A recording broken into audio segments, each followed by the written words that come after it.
ओम नमो भगवते वासुदेवाय। ओम अज्ञानतिमिरन्धस्य ज्ञानञ्जनशलाकया चक्षुरुन्मिलितं येन तस्मै श्रीगुरुवे नमः। नमो ओम विष्णुपादाय कृष्णपृष्ठाय भूतले श्रीमते भक्तिवेदांत स्वामिनिति नामिने। नमस्ते सारस्वती देवी गौरवाणी प्रचारिणे निर्विशेष शून्यवादी पाश्चात्य देश तारिणे।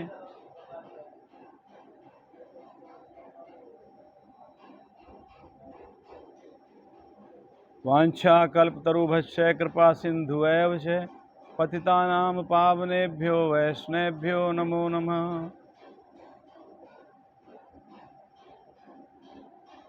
हरे कृष्णा। तो आज हम भगवद गीता के अध्याय 10 के 19 नंबर श्लोक से चर्चा कर रहे हैं।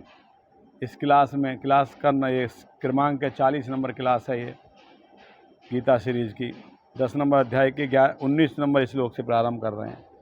इसके पहले भगवान, इस अध्याय का नाम है भगवान का ऐश्वर्य, श्री भगवान का ऐश्वर्य।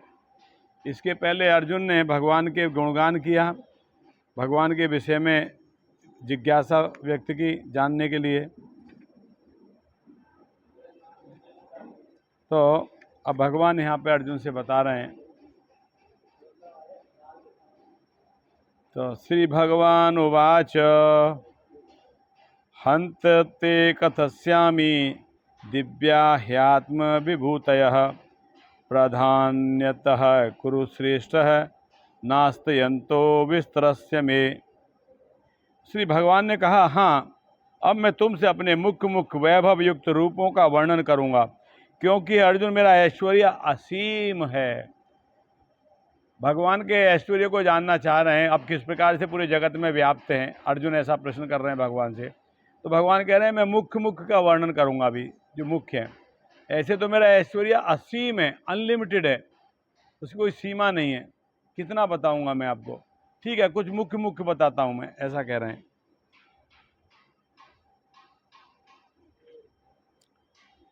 20 नंबर श्लोक भगवान कहते हैं, हे अर्जुन, मैं समस्त जीवों के हृदय में स्थित परमात्मा हूं, पहला बात।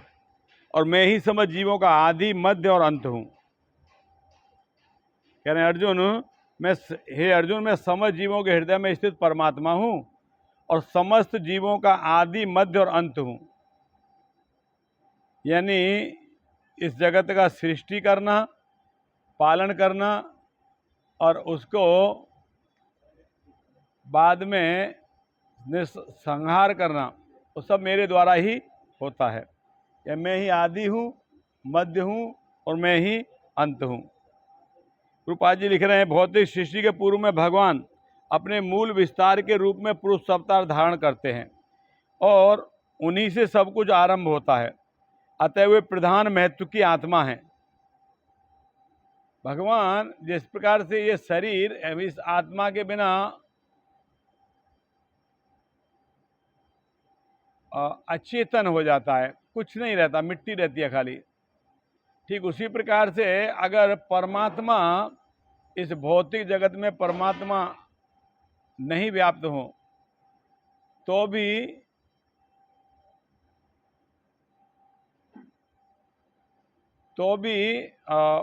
ये जगत में कुछ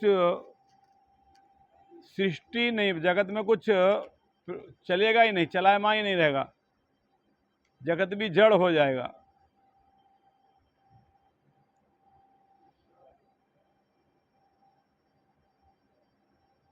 इस प्रकार से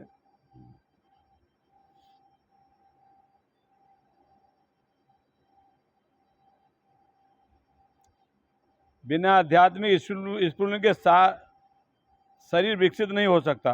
उस प्रकार भौतिक जगत का तब तक विकास नहीं होता जब तक परमात्मा कृष्ण प्रवेश नहीं हो जाता। जैसे इस शरीर का विकास कब होगा? शरीर का विकास जब होगा जब इसके अंदर आत्मा होगा। ठीक वैसे ही इस भौतिक जगत का विकास तब होगा जब भगवान कृष्ण इसमें प्रवेश करेंगे। अन्यथा नहीं होगा।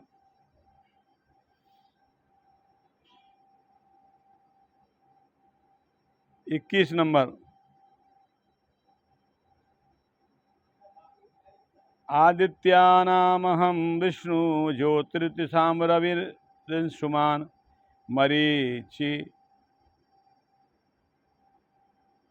मरुतामस्मि नक्षत्राणाम अहम शशि। भगवान अभी अपना ऐश्वर्य बता रहे हैं। भगवान कह रहे हैं आदित्यों में मैं विष्णु हूँ। जितने आदित्य हैं, आदित्य के पुत्रों को आदित्य कहा गया है, देवताओं को आदित्य कहा गया है, मैं उसमें विष्णु हूँ। प्रकाशों में तेजस्वी सूर्य हूँ, जितने भी प्रकाश हैं सबसे तेजस्वी में सूर्य हूँ। मारुतों में मरीचि और नक्षत्रों में चंद्रमा हूँ। फिर आगे 22 नंबर में कहते हैं वेदों में सामवेद हूँ, देवताओं में स्वर्ग का राजा इंद्र हूँ, इंद्रियों में सबसे जो स्ट्रोंग है वो मन हूँ, और समझ जीवों की जीवन शक्ति चेतना मैं ही हूँ। जीवन शक्ति मैं ही हूँ, सभी जीवों की जीवन शक्ति मैं ही हूँ। 11 रुद्रों में शंकर या शिव प्रमुख हैं। आगे कहते 23 नंबर में मैं समस्त रुद्रों में शिव हूँ। 11 रुद्र हैं जिसमें शिव प्रमुख है, शंकर, तो सभी रुद्रों में मैं शिव हूँ।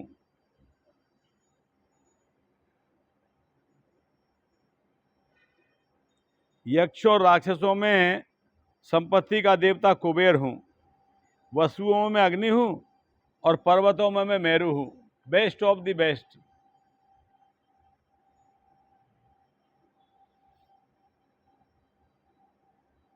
चौबीस नंबर में कह रहे हैं हे अर्जुन, मुझे समस्त पुरोहितों में मुख्य पुरोहित बृहस्पति जानो। जितने पुरोहित हैं सबसे मुख्य कौन है? बृहस्पति है। तो बोले मुझे बृहस्पति जानो। मैं ही समस्त सेना नायकों में कार्तिकेय हूँ। कार्तिकेय देवताओं के सेना नायक हैं, वो मैं हूँ। और समस्त जलाशयों में मैं समुद्र हूँ, सबसे विशाल। फिर आगे कहते हैं महर्षि नाम भृगुरहम गिराम अस्मि एकम अक्षरम यज्ञानाम जप यज्ञ अस्मि स्थावरणाम हिमालय। कह रहे मैं महर्षियों में भृगु हूँ। महर्षियों में सबसे महान कौन है? भृगु। वो भगवान कृष्ण को समझो, वो भगवान कृष्ण के प्रतिनिधि हैं। वाणी में दिव्य ओंकार हूँ, समस्त यज्ञों में पवित्र नाम का कीर्तन। जितने प्रकार के यज्ञ हैं उनमें सबसे श्रेष्ठ क्या है? पवित्र नाम का कीर्तन। भाई हरे नाम हरे नाम हरे नाम केवलम, भगवान के नाम का कीर्तन सबसे श्रेष्ठ है उसमें। और जो भी अचल हैं, पहाड़ हैं, उन सब में मैं हिमालय हूँ, सबसे श्रेष्ठ। फिर कहते हैं मैं वृक्षों में अश्वत्थ वृक्ष हूँ, और देव ऋषियों में नारद हूँ, गंधर्वों में चित्ररथ हूँ, और सिद्ध पुरुषों में कपिल मुनि हूँ।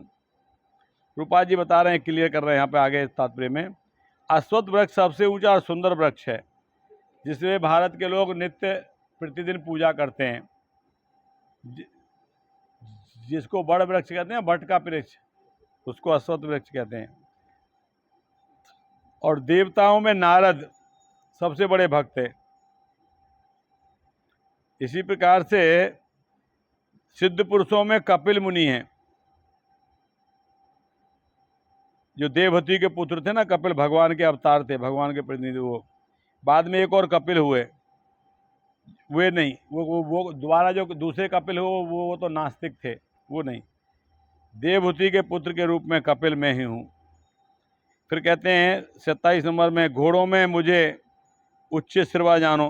सबसे घोड़ा जो समुद्र मंथन में प्रकट हुआ था, उच्च श्रवा घोड़ा, घोड़ों में मैं अश्रुवा हूँ। और गजराजों में ऐरावत हूँ, मनुष्यों में राजा हूँ। राजा भगवान का ही प्रतिनिधि होते हैं। भगवान जैसे सबका पालन करते हैं, वैसे ही राजा प्रजा का पालन करने के लिए भगवान के प्रतिनिधि के रूप में ही रहता है।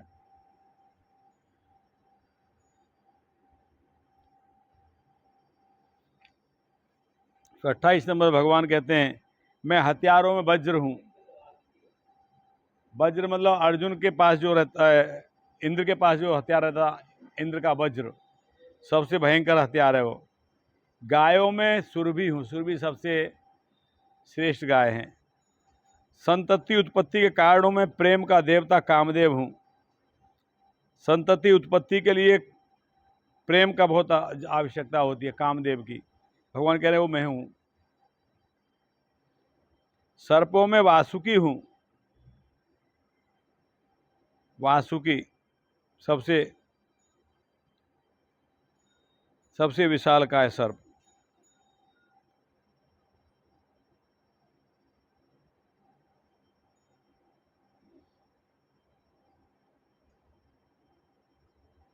और कह रहे हैं अनेक फनों वाले नागों में अनंत हूँ, अनंत नाग, अनंत शेष। जलचरों में वरुण देव हूँ। पितरों में आयरमा हूँ।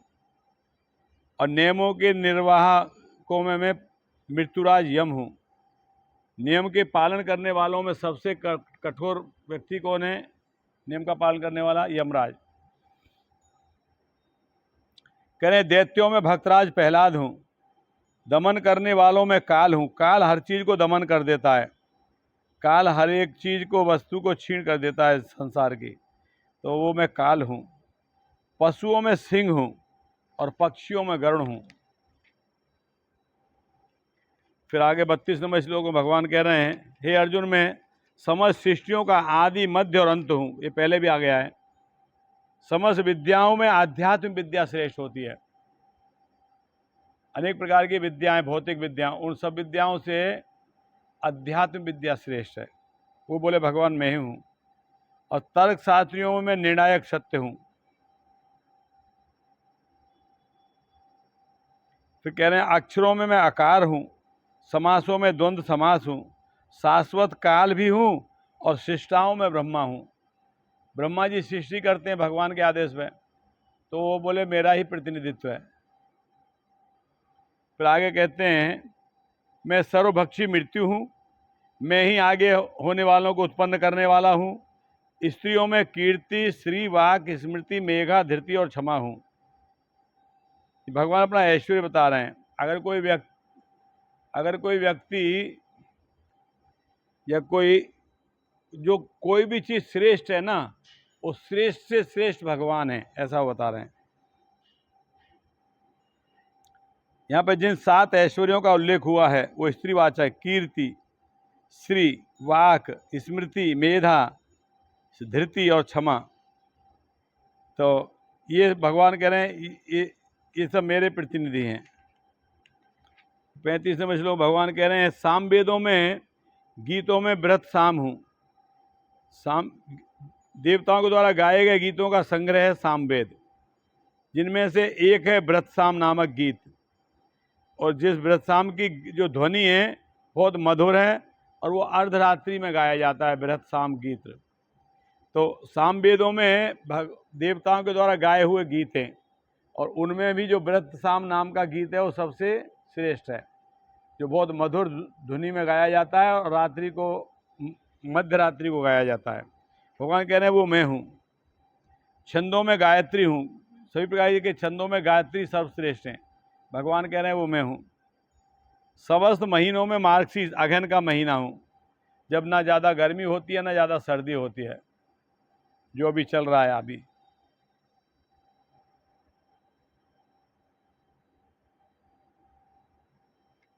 कार्तिक के बाद आता है अगहन।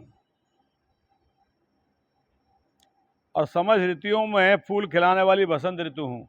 जितनी भी ऋतुएं हैं, 6 ऋतुएं हैं, सबसे श्रेष्ठ ऋतु कौन सी है? वसंत ऋतु।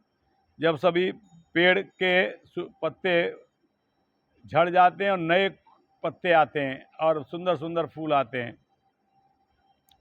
भगवान कह रहे हैं 36 नंबर में कह रहे हैं मैं छलियों में जुआ हूँ, तेजियों में तेज हूँ, मैं विजय हूँ, साहस हूँ और बलवानों का बल हूँ। प्रभुपाद जी लिख रहे हैं अगर कृष्ण किसी से छल करने की सोच लेते हैं तो कोई उनसे पार नहीं पा सकता। उनकी महानता एकांगी नहीं है, सर्वांगी है। हर क्षेत्र में भगवान श्रेष्ठ हैं। फिर कह रहे हैं वृष्णिवंशियों में मैं वासुदेव, पांडवों में अर्जुन हूँ। वृष्णिवंशी मतलब भगवान कृष्ण का जो वंश है उनमें वासुदेव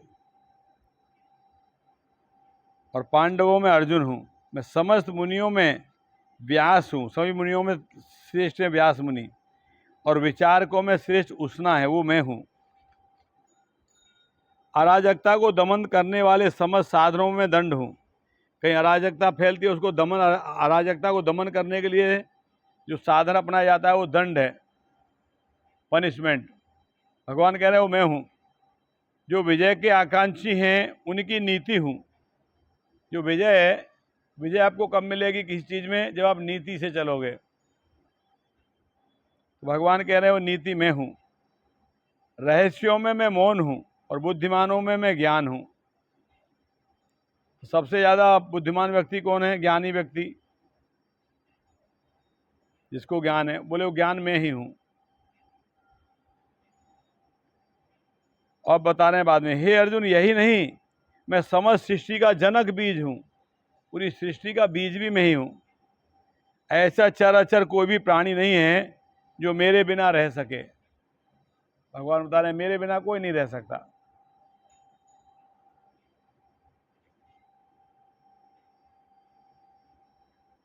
नान्तो अस्ति इदं दिव्यानां विभूतीनां परन्तपः ऐस तद्देशत प्रोक्तो विभूते विस्तरो मया। कह रहे हैं परंतप मेरी देवी विभूतियों का अंत नहीं है। मैंने तुमसे जो कुछ कहा है वह तो मेरी अनंत विभूतियों का एक संकेत मात्र है। मेरी विभूतियाँ कोई अनंत नहीं है, कोई अंत नहीं है। मेरी विभूतियाँ अनंत हैं, उनका कोई लिमिट नहीं है। जितना मैं अभी तुमको बताया हूँ वो तो मैंने एक अंश बताया है, अंश मात्र बस। ये तो कुछ नहीं है। मेरी विभूतियाँ तो अनंत हैं, उनका कोई अंत ही नहीं है, कोई पार ही नहीं पा सकता। फिर कह रहे हैं तुम जान लो कि सारा ऐश्वर्य, सौंदर्य, तेजस्वियों की सृष्टियाँ मेरे तेज के एक स्फुलिंग मात्र से उद्भूत है। मेरे जितना भी सौंदर्य है, ऐश्वर्य है, तेजस्वियों की सृष्टियाँ हैं, मेरे तेज के एक स्फुलिंग मात्र है। ये मेरे तेज का एक अंश है। फिर कह रहे हैं बाद में, कह रहे हैं हे अर्जुन, लास्ट नंबर इस अध्याय का लास्ट श्लोक है। कह रहे अथवा बहु नेते ने किम ज्ञाते ने तब अर्जुन है विष्टभ्य अहम इदम कृतसन्नम एक अंशेन स्थित जगत। कह रहे हे अर्जुन, इस सारे विशद ज्ञान की क्या आवश्यकता है? ये सब क्यों जानना चाह रहे हो तुम? मैं तो अपने एक अंश मात्र संपूर्ण ब्रह्मांड में व्याप्त होकर इसको धारण करता हूँ। ये इतना समझ लो बस, बाकी छोड़ दो। इतना सब बताने क्या मतलब? इतना ही समझ लो कि मैं अपने एक अंश मात्र से पूरे ब्रह्मांड में व्याप्त होकर इसको धारण कर रहा हूँ। भगवान ने यहाँ पर अपना ऐश्वर्य बताया, भगवान का ऐश्वर्य। अब देखिए प्रभुपाद जी तात्पर्य बता रहे हैं। भगवान यहाँ पर अर्जुन को बताते हैं कि यह जानने की कोई सार्थकता नहीं है कि सारी वस्तुएं किस प्रकार अपने पृथक पृथक ऐश्वर्य उत्कर्ष में स्थित हैं। उसे इतना ही जान लेना चाहिए कि सारी वस्तुओं का अस्तित्व इसलिए है क्योंकि कृष्ण उनमें परमात्मा रूप में प्रविष्ट हैं। ब्रह्मा जैसे विराट जीव से लेकर एक क्षुद्र चींटी तक इसलिए विद्यमान हैं क्योंकि भगवान उन सब में प्रविष्ट होकर उनका पालन करते हैं। ये प्रभुपाद लिख रहे हैं।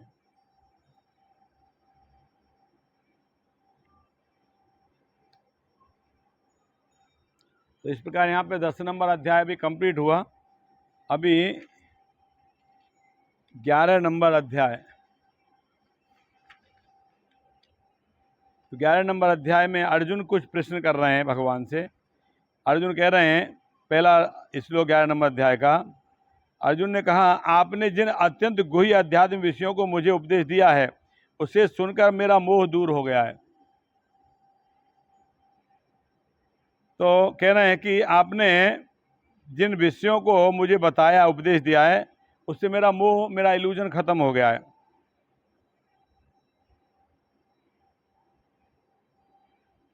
रूपा जी तात्पर्य लिख रहे हैं, इस अध्याय में कृष्ण को समस्त कारणों के कारण के रूप में दिखाया गया है।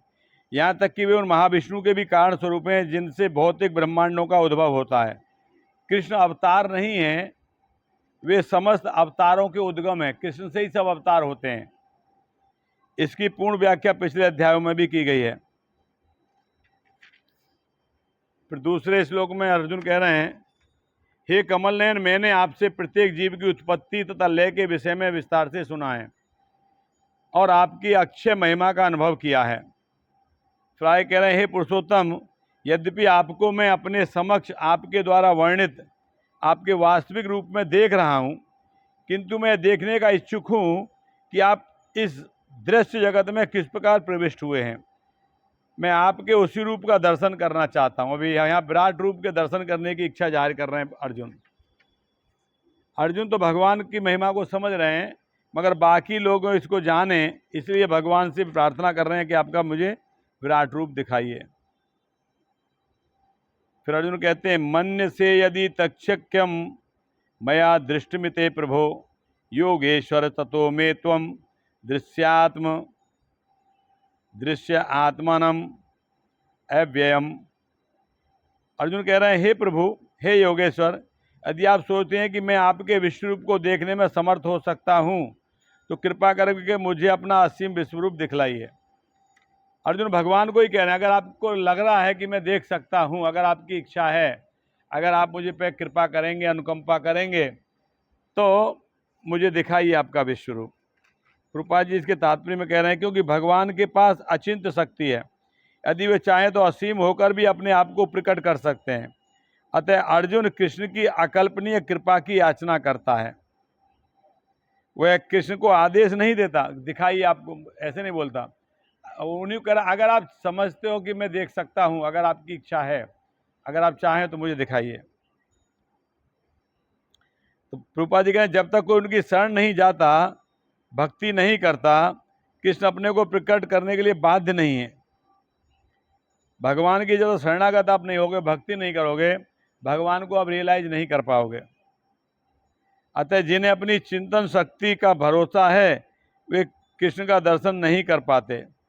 जो मनोधर्मी हैं, फिलोसफर हैं जो, और इसलिए भगवान का साक्षात्कार उनको ईश्वर के रूप में, भगवान के रूप में नहीं होता, परमात्मा के रूप में, ब्रह्म के रूप में होता है।